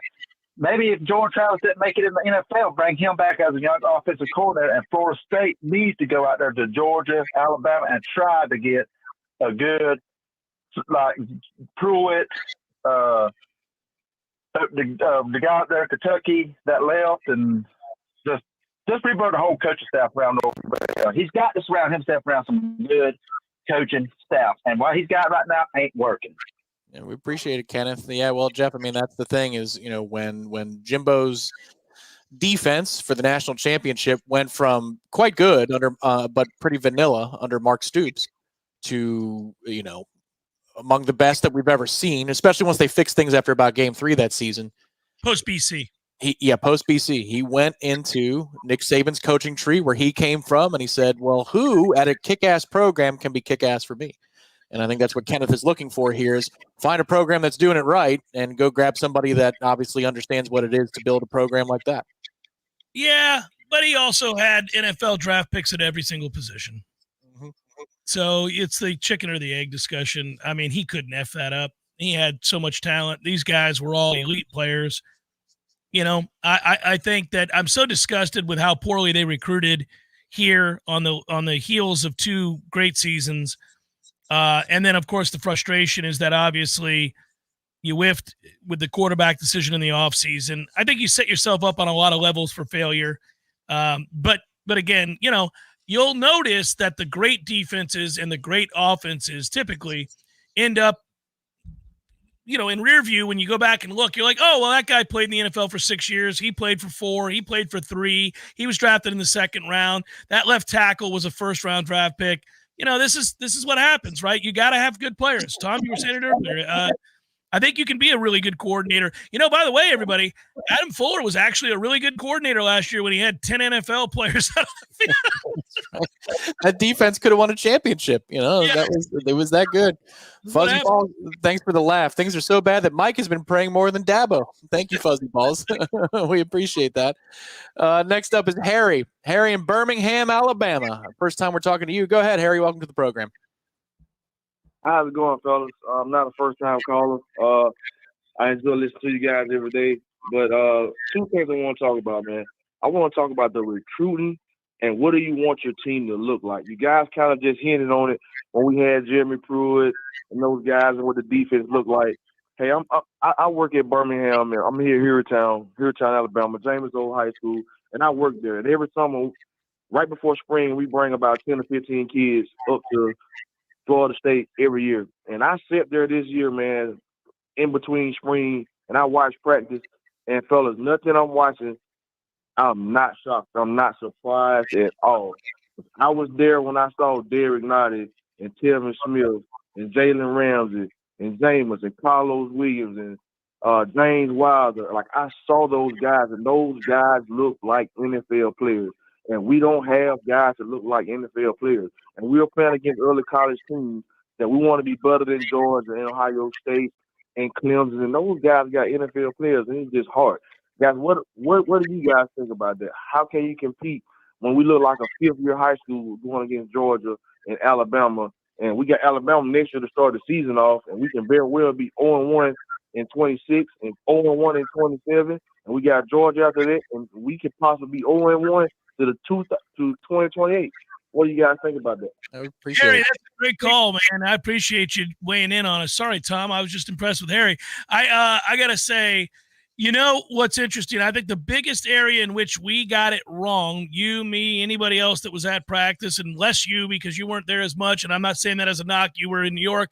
But we assumed Mike was telling the truth when he said that this offensive line was the best he had ever assembled. Now, keep in mind that there were guys on this offensive line that had played at a high level. So if you start with that, you say, okay, well, if that's good, the other stuff might round into form. And then maybe you make assumptions the way we did about a Murphy, for example, or a Benson that comes in, or some of these other guys, because next to their name was the logo Alabama. And Alabama, which we would not argue, right, recruits at a elite level. So we're like, well, there's 5 Alabama players. Nick recruited those guys. They got to be good. And I was wrong to make those assumptions, just like Mike was wrong to make those assumptions. When you bring in Ferguson and you bring in Benson and you bring in Murphy, Alabama, and you go from there and you say, okay, well, I'm going to put them together with a kid that was a 5-star out of high school that went to Clemson, had success at Oregon State last year. I'm going to bring him in because I think I can fix him because we're going to be able to run the ball with this offensive line. Well, then you're assuming a lot of things that you think are truisms. And as it turned out, those guys were available for a reason. The portal has changed. The talent level, the base talent level that you thought you had was not nearly as close as we all thought it was. But it matters more that the head coach thought it was, and he got it wrong than any one of us. And I'm not saying you're accusatory or anything like that. I'm saying that I think because it's incestuous when we're at practice and we watch these teams play each other, we're assuming that the NFL scouts that are there and the head coach that just got it right the 2 years prior and all the other people involved in these decisions are right. So I think to myself, well, I'm not sure about that kid, but who am I? I'll shut the hell up and listen to this guy or that guy or this scout or that scout. We now know we ought to start trusting ourselves again, Tom. Go back to that practice again, and if you see a guy you don't think can play, we should say it from the mountaintops. But we were all afraid to do it because rightfully, I think, we gave this guy the benefit of the doubt. Well, I think that's part of it. Also, from a size standpoint, I don't think there was anything red flaggish about this team. And Nick Saban would agree with that. He said it was top 5, top 10. I don't think that was a troll job that he went to practice. He's like, I'm going to set these guys up expectations-wise for failure. I don't think Nick was doing that. I think he looked at the roster. He's like, these are a bunch of large men. But here's what I'll answer, and here's the difference, is I want a team moving forward that we will all describe as ferocious. That's what I want. I want a team, and I hope there's a practice structure where we can say, because this is one thing we never have said, boy, the guys really better put on the chin straps, buckle them twice when they go to practice at Florida State. Like, that's one thing we haven't said under this regime. I don't want to play Monday morning quarterback after Mike Norvell successfully flipped this place from 0-4 to an ACC champion and say it was all wrong all the time. No, it wasn't. But I don't think at the same time, I don't think we'd say that practice was harder than it was for Jimbo. Jimbo's practices were tougher than these practices. I think that's fair to say. What I hope is that the team that they build over the next few years, buddy, is one that's ferocious. And you say, God, they get downhill, they will hit you, and they go straight ahead. And if you're not ready to rise to the challenge on a given week, then you're going to get your ass kicked. And everybody knows that about Florida State. And that's just not where they are now. Nobody's afraid to play Florida State. The film tells them that they don't have to be afraid of Florida State. Well, for 2 reasons they're not afraid. They don't see an abundance of talent, and you're right. They don't play hard, and they don't play physical. So if you're watching a team that's soft and they're, not exactly burners, you're going to say, well, I mean, I like our chances, and everybody likes their chances. So this is where we're at, and, nothing's going to change next week. Nothing's going to change the week after.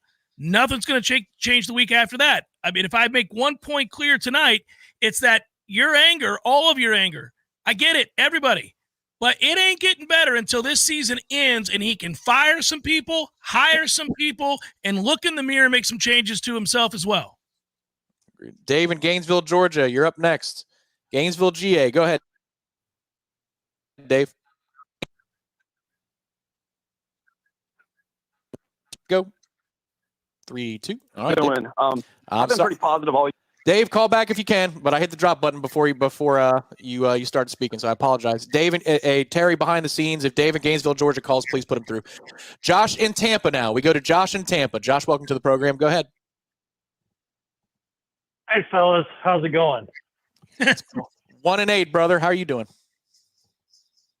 I've been better. Have you ever seen the whole be more or less than the sum of the parts as I've seen in this season? The only thing that's come close to me is maybe when the Lakers tried to build that super team with Dwight Howard and Kobe and Steve Nash.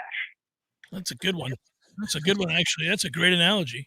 A lot of hardened teams, right, Jeff? Would you? The whole is less than the sum of them. My favorite player. Yeah. Yeah, it's a good point. I feel like we're falling into where we're eventually going to be, and that is that there's nothing redeeming about this football team but the punter and the kicker, who once again were on display today kicking ass. What a great kick, although we had to call a timeout before he kicked it because we didn't have the personnel we needed on the field. Of course we didn't. Another sign of terrible coaching. And then your punter is the best punter in America. Unfortunately, he gets a lot of practice, but he's the best punter in America, and I commend all of those guys. Everybody else can go to hell, and that includes this coaching staff. And, yeah, you are correct. It's unbelievable. It's unbelievable just to the extent to which they're broken. Yep. Lord simply didn't read my other comment. Well, I got like 30 of them we got to get through, Lord, but I digress. We need to believe in Norvell. However, we need to make coaching and recruiting changes. If not, we're in the dumps. Agreed there. Thank you, Lord. Nick Sells, ATL, losing is bad enough. Not seeing anyone get fired or any staff changes is disgusting. So, again, I think everybody's waiting for that. Jeff Hill, Charleston Southern is the only game I can see on our schedule winning, and to be honest, I don't see it with that. I don't say that with a lot of confidence the way we're playing. Thank you, Jeff. Nico Sharkey, what's up, Nico? Prior to today, I wanted to believe Mike Norvell could recover in the future. I know FSU can't afford to fire him, but I've never seen a coach rebuild a program after a team quit on him. Can you say that you have? Was Brian Kelly's team quitting on him back in the day at Notre Dame? I thought he was. I thought they were. And I will say, I thought Leonard Hamilton had a team quit on him one year and then came back and we went to the Elite Eight. It was a couple years removed, but it made me rethink my theory. You remember, Tom, back in the day, I used to proclaim with great certainty that if a coach ever has a team quit on him, they cannot recover from it. But I had to come back and say I was wrong about that because I think Leonard Hamilton had a team quit on him one year, and they did go to the Elite Eight. And I bet there are a couple of examples out there where maybe culture rot set in, the coach made radical changes, both within himself and his staff, and he was able to revamp and retool. It is rare, though, and it is an alarming sign, and when it happens, typically I'm off of a guy. Agreed. We have very many people who have supported us tonight in the chat, and we appreciate all of you. And I'm going to get to quite a few of you before going back to the phone lines. Yeah, Nico agrees with you. Leonard Hamilton did have a team quit and he recovered. Great answer. Thank you, Nico Sharkey. Rubbish. Should we save our money for Mike's buyout instead of letting him reload a new staff? Thanks for what you guys do. Go Noles. I'm telling you, I think talent acquisition has to be a huge part of the budget, but radical changes in play. Hitem Ghazal, lost future revenue from sucking versus buyout. Which will be greater? That is a tough economic question that you have to ask yourself as the head of the athletic department, the head of the university. The boosters need to weigh in on that. All involved, all parties involved. Need to. I mean, the head of sales for Florida State, buddy. That is. We've got some friends that are in the data industry. You probably want to conduct a quick study on that and see what's going to cost you more money because that's a big question. It's a huge question, and they're doing that study as we speak. There's no doubt. By the way, let me give somebody some hope. Charleston Southern this season lost to Citadel, beat Furman, lost to Richmond 38-0, lost to Tennessee State, lost to Western Illinois, lost to something named Linwood or Lindenwood, lost to SEMO, lost to Tennessee Tech, and today lost to Gardner-Webb. Charleston Southern is 1-8, folks. Let the clash of warriors begin. Yeah. 1-8 versus 1-8, and you don't want a piece of this, Charleston Southern. I'll see you when you are 1-9, just like we are 1-9, sir. Oh man, what's SEMO? Is that Southeast Missouri, or is it actually called SEMO? No, it's SEMO, Southeast Missouri. Yeah. I like that. Justin Corbin. Hope all is well with Gene. It is, Justin, it is. But we needed some Jeff Cameron keeping it real this evening. Thanks. Well, we appreciate you, Justin. Charlie, if we cannot fire Mike, can we use the runway that we have, being the first team to hit the coaching board and get ahead of next year instead of waiting for something to happen? Quit game planning and start rebuilding. Yeah, I mean, that's part of it. That's why I thought, Jeff, that they would fire some assistants earlier. A lot of teams are hitting the marketplace now looking for coordinators. It happens every weekend these days because of the compressed calendar. So, McCluskey, thank you for the super sticker. Tally to Cali. I think Mike forgot slant and out routes exist. That's been a complaint for a long time. Jamie, and we appreciate the contribution. Jamie, what's he waiting for to make changes? Fire someone tomorrow. Show us you are in control. I don't disagree. Thank you, Jamie. All right, now to our next caller, our final caller of the evening. Unless, again, Dave, you got like a couple minutes to call back in if you need to in Gainesville, Georgia. Mitch and Grayson, Georgia, though, is who we go to now. Mitch, welcome to the program. Go ahead. Hey, thank you very much. I appreciate it. I've called for 5 weeks in a row. I was born in Tallahassee Memorial Hospital in 1958. I was a ball boy back with Bill Peterson. I've been through the Darryl Mudra, Larry Jones years. I've been through everything at FSU. My question is, how many coaches do you think that Mike will have to release, and how many support staff? Because these guys that are doing the NIL right now aren't clicking. And pulling in the portal players are not clicking. And that's it. Thank you. I appreciate it, Mitch. Yeah, it's not just the on-field staff, Jeff. We know that, right? I mean, this has to be this in order to get from where we were to where we are. That's an operational failure beyond just position coaches and coordinators. Yeah, I think that an interesting conversation, and it's a conversation Mike has to have with people around him. You know, this group that is in charge of Florida State football, whether it be coaches or analysts or support staff of any kind, is not exactly the same group as they had a year ago. There have been changes. There have been guys behind the scenes that aren't as high a profile as, say, your OC or your DC that moved on. It would seem to me, and it stands to reason, that some of those people were vital to his success, were vital to the program's success. And you might want to inquire about bringing them back at a higher level. These are people that are involved with assessing the portal and assessing player evaluations and how they'll fit. So that's something to take a good long look at. Most of us do not spend a lot of time looking at analysts, especially well down the roster.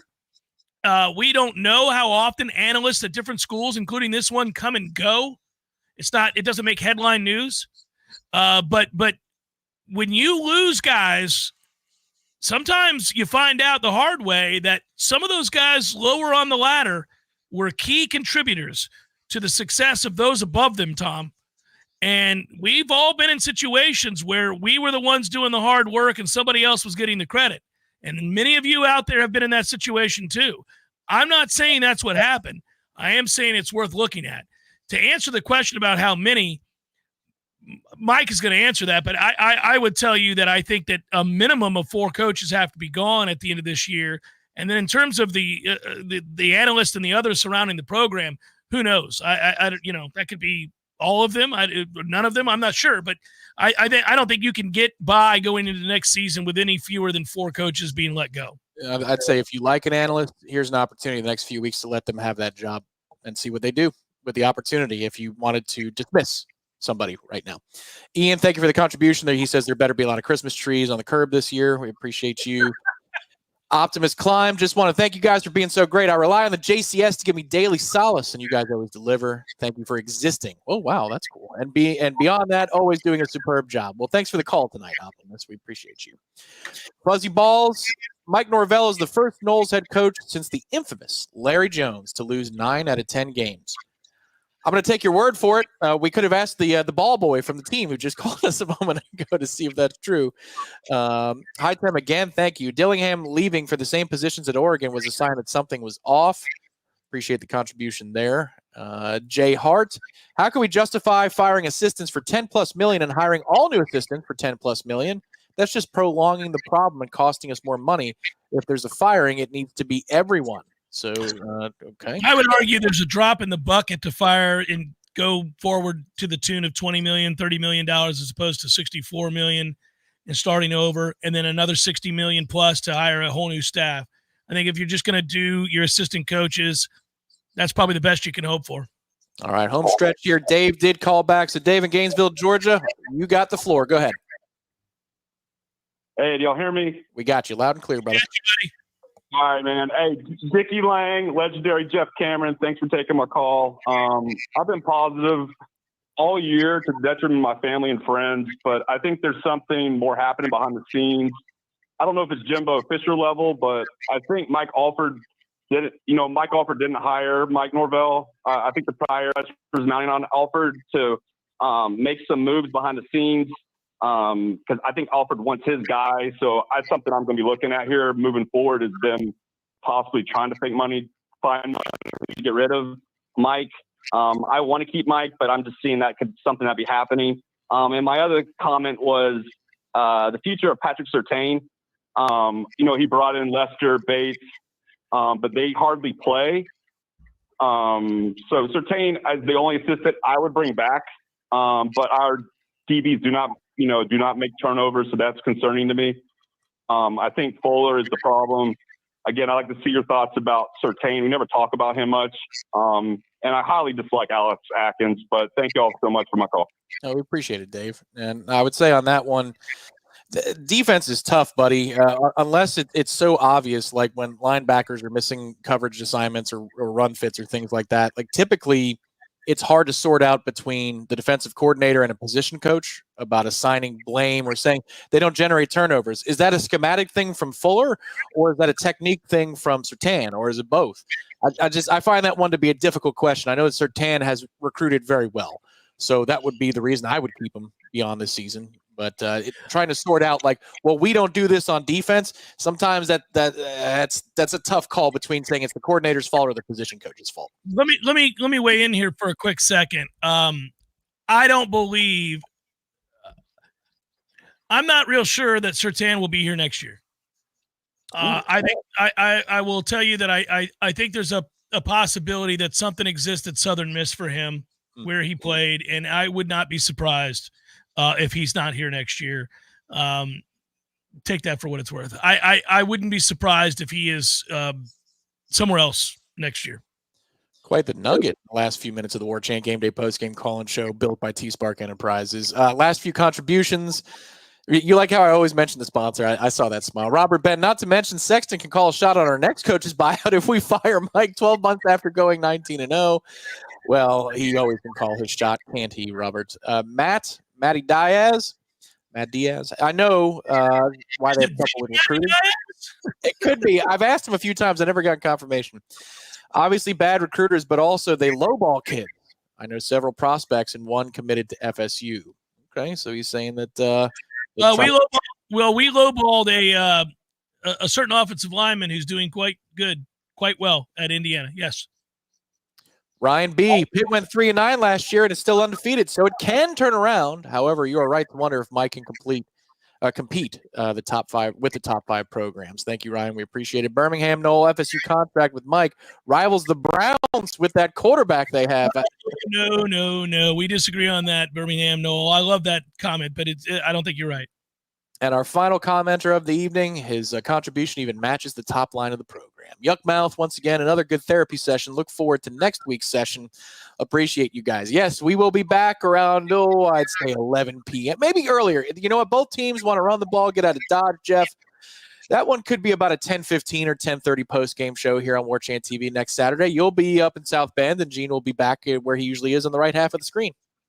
I'll be on a bus drunk off my ass by the time you guys get after it because I'm not driving. I have no responsibilities that I'm aware of in South Bend post-game.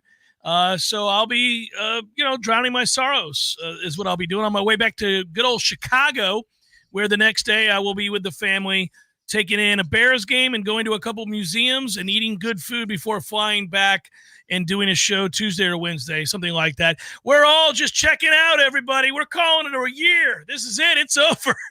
You know what? I think that's Dr. Lang's prescription for everybody over the next week. Go to a museum. Just go to a museum and learn some things and check some cool stuff out. We all need to go to a place right now. Where's your happy place? Is it the first hole of your favorite golf course? Is it the 19th hole of your favorite golf course? Is it a museum? Wherever? Is it a park? Find your happy place, and let's reconvene next week here on Warchant TV. Remember, we are struggling. Next week, we'll be there for the post-game show as always. But I do want to tell you that if you want to watch today's press conference, you certainly can right here on Warchant TV. The Warchant wrap is – go ahead. Struggling. There we go. Thank you very much. He loves that button bar. He really does. So we've got the Warchant wrap coming up on the channel, Corey's column, all the coverage. If there are recruiting updates, they're not good, but you can learn what they are on warchant.com. Hit another one. Go ahead. Woo! Oh, that was nice. What the is that? That's correct. I wish Arlie Ermy was alive because I'd find whatever money for a cameo to pay him to have a video to tribute this season. I would pay his cameo fee. Wouldn't that be so cool? That would be so awesome. I mean, there have been issues. There are issues. And guess what, folks? They're going to persist, but we will all be there together because we're all in this together just like we were after the snub. So we are again after 1-8. That kind of hit it again. Let's see if that works. Hit it again. RS is in the jackpot, man. Jesus, that's breaking people's speakers. I apologize if your sound systems are broken. That is way too hot. We have lost control here. It's just a garbage. Issues. Ben, I'm going to tell you just to hit the end button here. That's what Jeff is trying to do. He's trying to act out so we hit the end button. For Jeff Cameron, I really enjoyed doing this, buddy. My name is Tom Lang.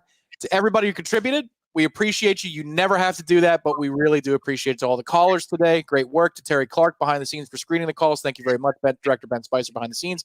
This has been Warchant Game Day, built by T-Spark Enterprises. We're going to get you a second win this season, T-Spark, just not next week. We'll talk to you next time on Warchant TV. Good night, everybody.